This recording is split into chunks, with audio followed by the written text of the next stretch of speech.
வணக்கங்க. நான் சித்ரா. இன்றைக்கி யாருக்கு தேங்க்ஸ் சொல்லலாம் அப்படின்னா, நமக்கு ஆரம்பத்தில் கல்வி சொல்லி தந்திருப்பாங்களா அ, அந்த டீச்சர்ஸ்க்கெல்லாமே நம்ம நன்றி சொல்லலாங்க. அப்புறம் நம்ம நிறைய பேர் என்ன நினைக்கிறோம் அப்படின்னா, நிறைய பேர் இல்லை, எல்லாருமே என்ன நினைக்கிறோம் அப்படின்னா, நம்ம வந்து ஸ்பெஷலாக இருக்கணும், மற்றவங்கள மாதிரி சாதாரணமாக இல்லாமல் நம்ம எல்லாத்துலேயுமே முன்னாடி இருக்கணும். இவங்க இப்படி இருக்காங்கன்னா இவங்கள விட இன்னும் ஒரு படி மேலே போய் நம்ம ஸ்பெஷலாக இருக்கணும், எல்லாத்துலேயுமே முன்னாடி இருக்கணும், எல்லாத்துலேயுமே எப்படி எல்லாரும் நம்மளை திரும்பி பார்க்குற மாதிரி இருக்கணும்.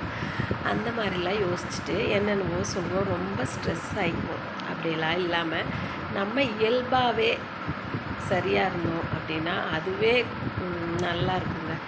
இப்போது நம்ம நிஜமாக இருக்கணும், உண்மையாக இருக்கணும் அப்படின்னு நம்ம இருந்தோம்னா நம்மளோட இயல்புத்தன்மை நம்ம இப்படி தான் இருப்போமா இருக்கும். மற்றவங்க என்ன நினைப்பாங்களோ ஏது நினைப்பாங்களோன்னு நம்ம வந்து அவங்களுக்கு அடுத்தவங்களுக்கு பிடிக்கிற மாதிரி இருக்கணும், அடுத்தவங்க நம்மளை பாராட்டணுங்கிறதுக்காக நம்மளோட சின்ன சின்ன குணங்களை எல்லாம் நம்ம என்ன பண்ணுவோம்னா அப்படியே மறைச்சி ஒரு மாதிரி அவங்க மற்றவங்களுக்கு நல்லவங்கள மாதிரியே இருக்கிற மாதிரி நம்ம யோசிப்போம். ஆனால் நம்ம சந்தோஷமாகவே இருக்க மாட்டோம், அடுத்தவங்க தான் சந்தோஷப்படுவாங்க.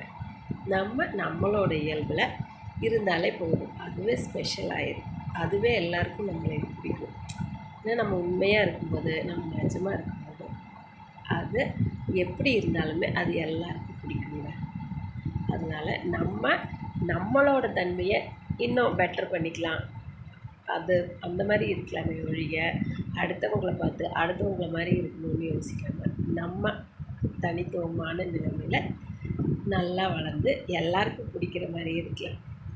ட்ரை பண்ணி பார்ப்போமா? தேங்க்யூ.